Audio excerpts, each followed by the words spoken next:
नमस्कार। हमारे इस विशेष सांकेतिक समाचार में मैं साइमा खान आप सभी दर्शकों का स्वागत करती हूं। मेरे साथ है मेरी सहयोगी बीना, जो अगले आधे घंटे में आपको सांकेतिक भाषा में समाचार बताएंगी। शुरुआत करते हैं हेडलाइंस से।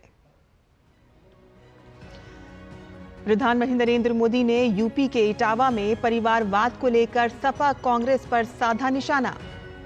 कहा कि अपने बच्चों का भविष्य बना रहे परिवारवादी, जबकि देश के बच्चों के लिए खप रहा है मोदी। शाम को अयोध्या में रामलला का आशीर्वाद लेंगे पीएम।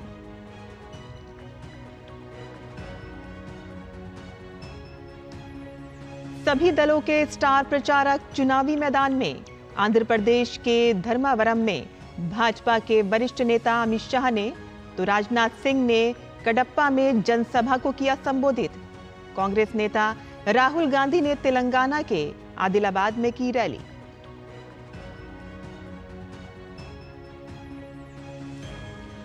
महाराणा प्रताप की प्रतिमा के अपमान को लेकर घिरी समाजवादी पार्टी। यूपी के मैनपुरी में कई सपा कार्यकर्ताओं पर मामला दर्ज। सीएम योगी ने सपा कार्यकर्ताओं के व्यवहार को बताया अति निंदनीय। लोकसभा चुनाव के तीसरे चरण के लिए आज शाम थम जाएगा प्रचार। 10 राज्यों और 1 केंद्र शासित प्रदेश की 93 सीटों पर 7 मई को होगा मतदान।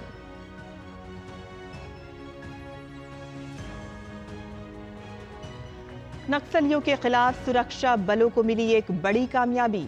दंतेवाड़ा में 35 नक्सलियों ने किया सरेंडर। नक्सलियों ने हिंसा की राह छोड़कर लोकतंत्र और संविधान में जताया विश्वास।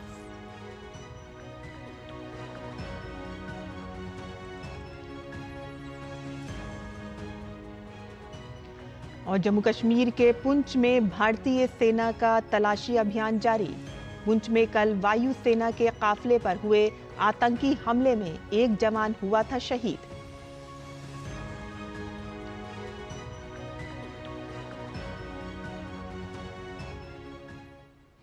और अब बुलेटिन विस्तार से। और सबसे पहले बात करते हैं 24 की चुनौती की।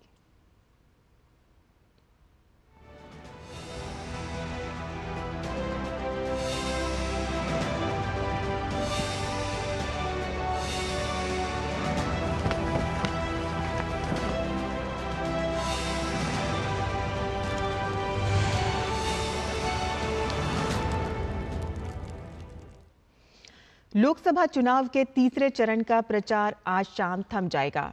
इस चरण में 10 राज्यों और 1 केंद्र शासित प्रदेश की 93 सीटों पर 7 मई को वोट डाले जाएंगे। इन 93 सीटों पर मतदाताओं को लुभाने के लिए सभी पार्टियों ने पूरी ताकत झोंक दी है। तीसरे चरण में उत्तर प्रदेश की 10 लोकसभा सीटों पर मतदान होना है। 10 सीटों पर संबल, हाथरस, आगरा, फतेहपुर सीकरी, फिरोजाबाद, मैनपुरी, एटा, बदायूं, आंवला और बरेली शामिल हैं। सभी की नजरें समाजवादी पार्टी के गढ़ मैनपुरी सीट पर हैं। सपा ने यहां से अखिलेश यादव की पत्नी डिंपल यादव को मैदान में उतारा है। वहीं इस चरण में गुजरात की 25 लोकसभा सीटों पर भी वोटिंग होगी और इसके अलावा कर्नाटक की 14, महाराष्ट्र की 11 और मध्य प्रदेश में 9 सीट, छत्तीसगढ़ में 7, बिहार में 5, असम और पश्चिम बंगाल में 4-4 सीटों, गोवा, दादर और नागर हवेली और दमन और दीव में 2-2 सीटों पर भी मतदान होगा।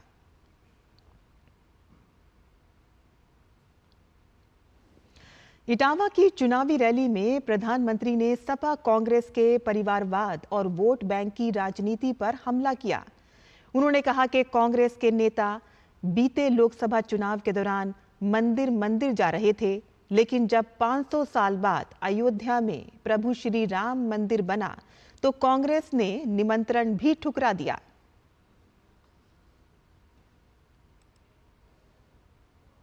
सपा कांग्रेस की खोटी नीयत का हिसाब बहुत लंबा है। आप याद कीजिए, 5 साल पहले कांग्रेस का शाही परिवार चुनाव के समय मंदिर मंदिर घूम रहा था। कोई कहता था इस कोने में मंदिर है, अरे बोलो चलो भाई। कांग्रेस के शहजादे ने तो कोर्ट के ऊपर जनेऊ तक पहन लिया था, लेकिन इस बार मंदिर के दर्शन बंद, कोर्ट के बाहर टंगा जनेऊ उतर गया। इतना ही नहीं, 500 साल बाद एक ऐतिहासिक पल आया। पूरा देश भव्य राम मंदिर बनने से खुश हुआ, लेकिन इन्होंने प्राण प्रतिष्ठा का निमंत्रण भी ठुकरा दिया। प्रभु श्री राम के बाद प्रधानमंत्री ने लीलाधारी श्री कृष्ण पर भी कांग्रेस सपा के दोहरे मापदंड पर हमला किया। उन्होंने कहा कि जब समुद्र के नीचे डूबी हुई द्वारका में भगवान कृष्ण को मोर पंख अर्पित कर पूजा की तो इसका भी विपक्षी दल मजाक बना रहे हैं। इनको तो इतनी नफरत है।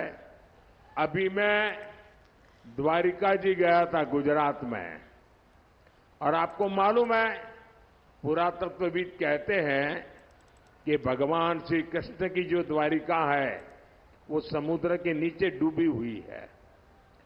अब एक कांग्रेस के शहजादे को बड़ी परेशानी है कि कृष्ण क्यों पूजा करने के लिए नीचे गए क्यों।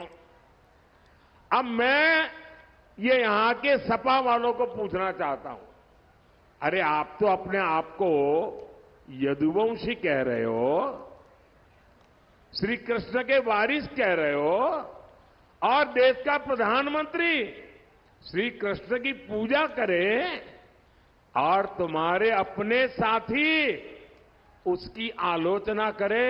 अरे तुम काहे को यदुवंशी हो रहे?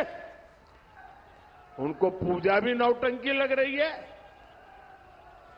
मोदी को गाली देते देते ये लोग भगवान कृष्ण की पूजा तक का अपमान करने लगे हैं, और ये यदुवंशी उनकी आरती उतार रहे हैं। आपको शहजादे की आरती उतारनी है तो उतारो, मोदी तो श्री कृष्ण की आरती उतारेगा उतारेगा उतारेगा। और इस विशेष समाचार में यहां हम रुकते हैं एक छोटे से ब्रेक के लिए। आप देखते रहिए डीडी न्यूज।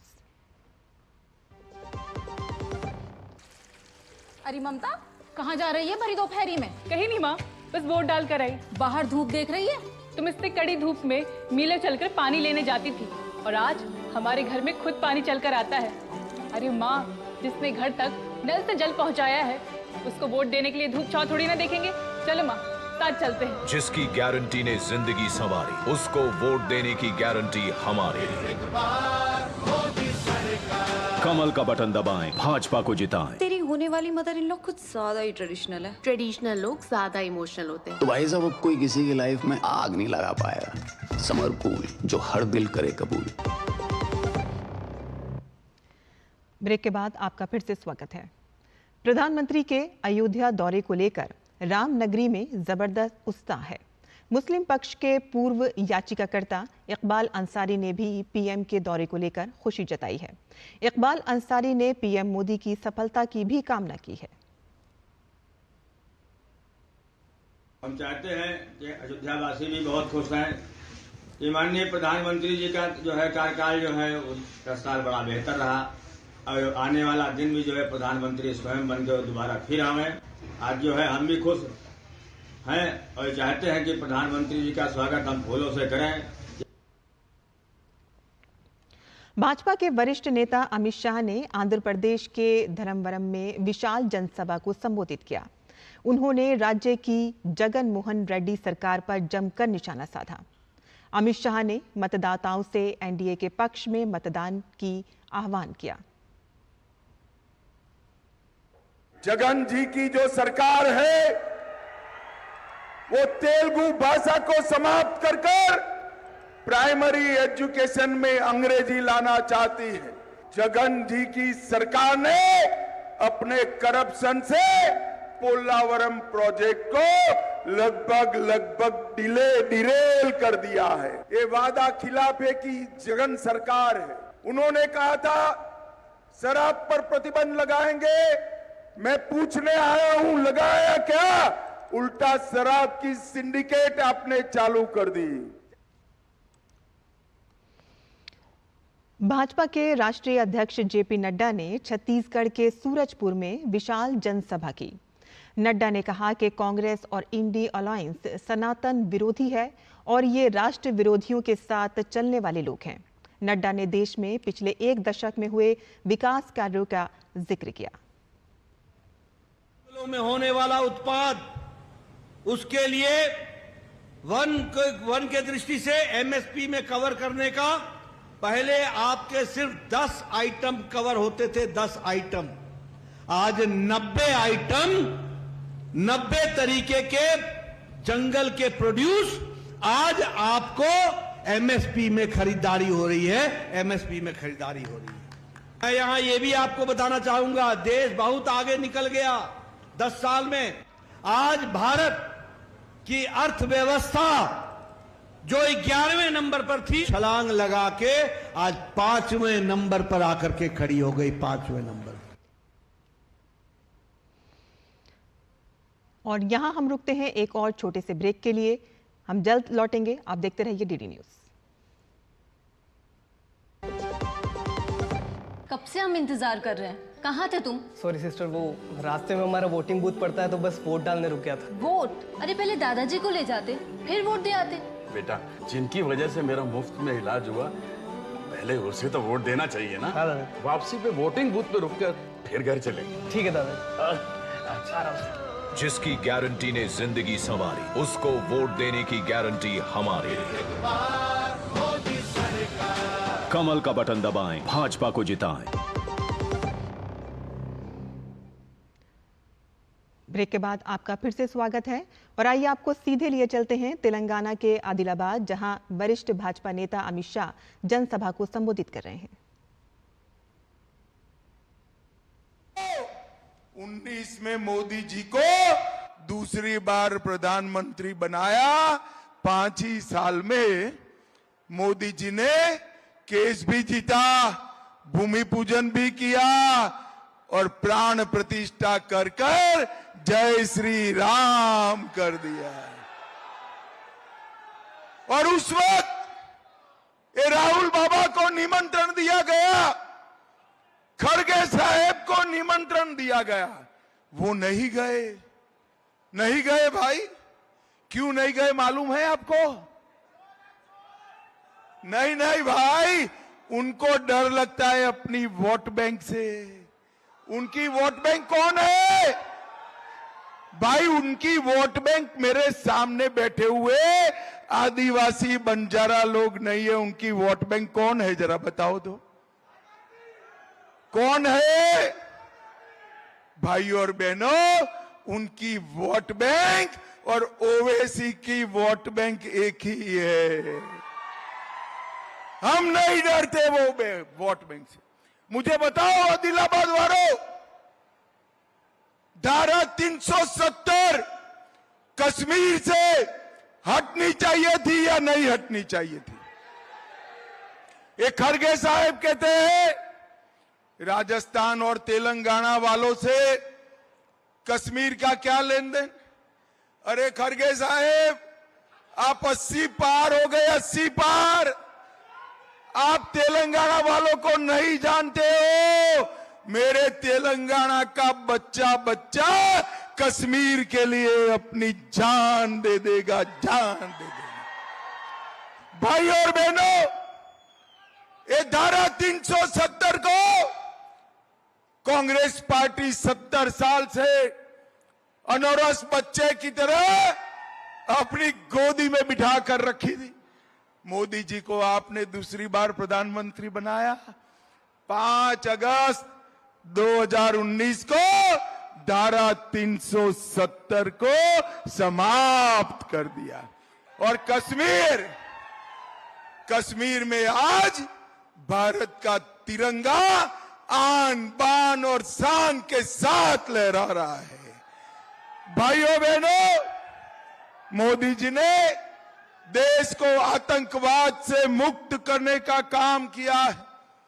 सोनिया मनमोहन की सरकार 10 साल चली और आए दिन ये आलिया मालिया जमालिया बम धमाके करते थे, बम धमाके कर कर चले जाते थे।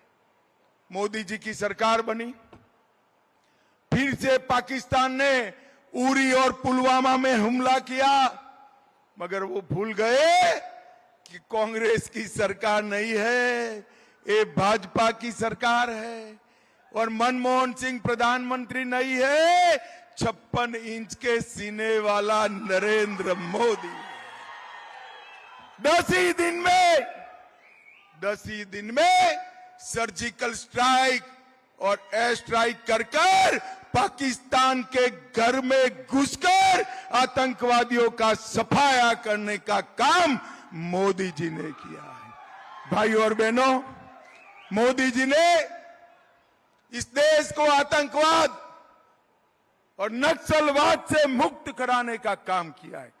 भाइयों और बहनों, मोदी जी ने इस देश के 80 करोड़ गरीबों को 5 किलो अनाज फ्री ऑफ कॉस्ट दिया, 12 करोड़ लोगों को टॉयलेट देने का काम नरेंद्र मोदी ने किया, 4 करोड़ लोगों को घर देने का काम नरेंद्र मोदी ने किया, 10 करोड़ लोगों को उज्ज्वला का गैस का सिलेंडर नरेंद्र मोदी ने दिया और 14 करोड़ लोगों को घर का घर देने का काम नरेंद्र मोदी ने दिया। भाइयों बहनों, आप सभी को कोरोना का वैक्सीन लगा है या नहीं लगा है? ऐसे नहीं चलता यार। जिनको लगा है वो पेंडाल में, पीछे के पेंडाल में भी जरा हाथ ऊपर करो। कोरोना लगा है वैक्सीन, 25 पैसा भी देना पड़ा है। मोदी जी ने कॉफी पिलाकर वैक्सीन फ्री में दिया या नहीं दिया? उस वक्त राहुल बाबा कहते थे वैक्सीन मत लीजिए, ये मोदी वैक्सीन है, तबीयत खराब हो जाएगी। अच्छा है मेरे आदिलाबाद वाले उनकी सुनते नहीं हैं, सबने वैक्सीन लगा दिया। जब राहुल जी ने देखा सबने वैक्सीन लगाया, एक दिन रात को अंधेरे में भाई बहन भी वैक्सीन लगाकर आ गए। तो आप ये सीधा प्रसारण तेलंगाना के आदिलाबाद से देख रहे थे, जहां अमित शाह चुनावी जनसभा को संबोधित कर रहे हैं और वो साफ तौर पर बीजेपी को वोट देने की अपील कर रहे हैं और बीजेपी सरकार की जो उपलब्धियां हैं वो गिना रहे हैं। और बुलेटिन में आगे बढ़ते हैं, जहां कांग्रेस के राष्ट्रीय अध्यक्ष मल्लिकार्जुन खड़गे ने पश्चिम बंगाल के सूजापुर में जनसभा को संबोधित किया। खड़गे ने कांग्रेस के पक्ष में मतदान की अपील की। पंडित जवाहरलाल नेहरू जी ने एक बात कही थी, मैं यहां पर उसका जिक्र करता हूं। उन्होंने कहा था देश की रक्षा, देश की उन्नति, देश की एकता ये हम सबका राष्ट्रीय धर्म है। किसने कहा? पंडित जवाहरलाल नेहरू जी ने कहा। और भाजपा ने असम की गुवाहाटी लोकसभा सीट से बिजुली कलिता मेधी को मैदान में उतारा है। वहीं कांग्रेस की तरफ से मीरा गोस्वामी मैदान में हैं। दोनों ही उम्मीदवार अपनी अपनी जीत का दावा कर रही हैं। हमारे संवाददाता तापस भट्टाचार्य ने भाजपा प्रत्याशी बिजुली कलिता मेधी से बात की है। ये सनातन की भूमि है, ये माँ कामाख्या की भूमि है, तो जो सनातन रक्षा के लिए काम करता है उसी को माँ कामाख्या की ब्लेसिंग्स मिलती है। लोगों का बहुत ज़्यादा प्यार हमको मिल रहा है, क्योंकि आपने देखा ही है कि इतना मीटिंग वहाँ है पूरे कॉन्स्टिट्यूएंसी में, और लोगों का प्यार सभी मीटिंग में ऐसा ही है। और कांग्रेस उम्मीदवार मीरा गोस्वामी ने भी दूरदर्शन के साथ बातचीत में अपनी जीत का दावा किया है। मेरा चांसेस है, क्योंकि मैं अभी जो कॉन्स्टिट्यूंसी का जो कैंपेन में चल रही हूँ, हमारा जो कैंपेन है in favour of public the issues लेके हम लोग कैंपेन कर रहा है, और जो भाजपा है वो मोदी को लेके, मोदी ब्रांडिंग के लिए इलेक्शन लड़ रहा है। हम लोग हमारा जो प्रॉब्लम है, लोकल प्रॉब्लम जो है, हमारी जो नेशनल प्रॉब्लम है, इश्यूज लेके हम लोग कैंपेन कर रहे हैं। कॉन्स्टिट्यूशन है, उसका खूबी क्या है, तो आपको आपका अगर अन्याय है तो आवाज बुलंद करिए। और समाजवादी पार्टी के कार्यकर्ताओं द्वारा महाराणा प्रताप की प्रतिमा के अपमान को लेकर विवाद जारी है। इस मामले में सपा के बहुत से कार्यकर्ताओं के खिलाफ मामला दर्ज किया गया है। आरोप है कि मैनपुरी के करहल चौराहे पर महाराणा प्रताप की मूर्ति पर सपा के कार्यकर्ताओं ने पार्टी का झंडा लगाया। ये घटना सामने आने के बाद लोगों में काफी आक्रोश देखा गया और उत्तर प्रदेश के मुख्यमंत्री योगी आदित्यनाथ ने इस घटना की आलोचना की। मुख्यमंत्री ने सपा कार्यकर्ताओं की इस हरकत को अत्यंत निंदनीय बताया। राष्ट्रनायक महाराणा प्रताप की मूर्ति के साथ जिस प्रकार का अपमानजनक और अवमाननापूर्ण व्यवहार समाजवादी पार्टी के नेताओं का था, वो अत्यंत निंदनीय है। मैं इस कृत्य की भर्त्सना करता हूं। और उत्तर प्रदेश भाजपा के अध्यक्ष भूपेंद्र सिंह चौधरी ने भी समाजवादी पार्टी की कड़ी आलोचना की। राष्ट्रनायक महाराणा प्रताप जी की मूर्ति पर चढ़कर इन्होंने उसे कलंकित करने का काम किया, उसे निश्चित रूप से ये निंदनीय है। महाराणा प्रताप जी ने जो हमेशा देश के लिए संघर्ष किया और मुगलों से लड़ाई लड़ते रहे, उन्होंने कभी भी मुगलों के आगे झुकने का काम नहीं किया और देश की रक्षा करने के लिए अपना सर्वोच्च जीवन लगाया। इस प्रकार के राष्ट्रनायक का अपमान कहीं ना कहीं समाजवादी पार्टी की जो तुष्टीकरण की नीति है, कांग्रेस पार्टी की तुष्टीकरण की नीति है, वोट बैंक के आधार पर इन लोगों ने जो तुष्टीकरण की नीति अपनाई है, उसके आधार पर मैं कह सकता हूं कि ये राष्ट्र नायकों का अपमान भी समाजवादी करने से पीछे नहीं हट रही है। तो ये थी खबरें 24 की चुनौती से जुड़ी हुई।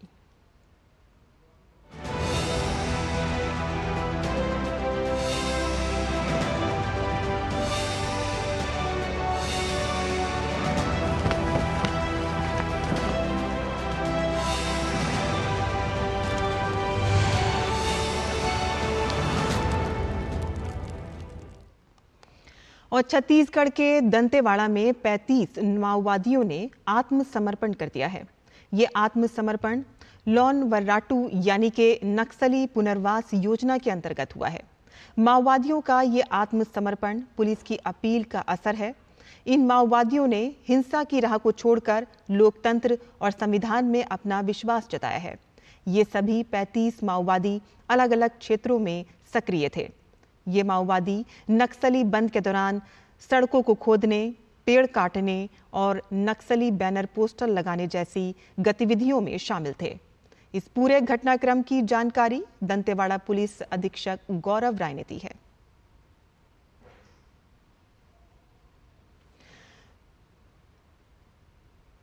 मुंबई एटीएस के पूर्व प्रमुख हेमंत करकरे और को लेकर महाराष्ट्र कांग्रेस के एक बड़े नेता के बयान से विवाद पैदा हो गया है। महाराष्ट्र विधानसभा में नेता, विपक्ष और कांग्रेस नेता विजय वडेट्टीवार के बयान दिया है कि हेमंत करकरे की मौत आतंकियों की गोली से नहीं बल्कि पुलिसकर्मी की गोली से हुई थी। कांग्रेस नेता के इस बयान पर भाजपा आक्रामक हो गई है। भाजपा ने इसे आतंकियों को क्लीन चिट बताया है। भाजपा का कहना है कि इससे पहले भी बटला हाउस मामले में कांग्रेस आतंकियों के साथ नजर आई थी। ध्यान रहे कि 26/11 के आतंकी हमले के दौरान हेमंत करकरे आतंकियों से लड़ते हुए शहीद हो गए थे। और आज के हमारे इस विशेष सांकेतिक समाचार में बस इतना ही। मुझे और मेरी सहयोगी बीना को अब अनुमति दें। नमस्कार।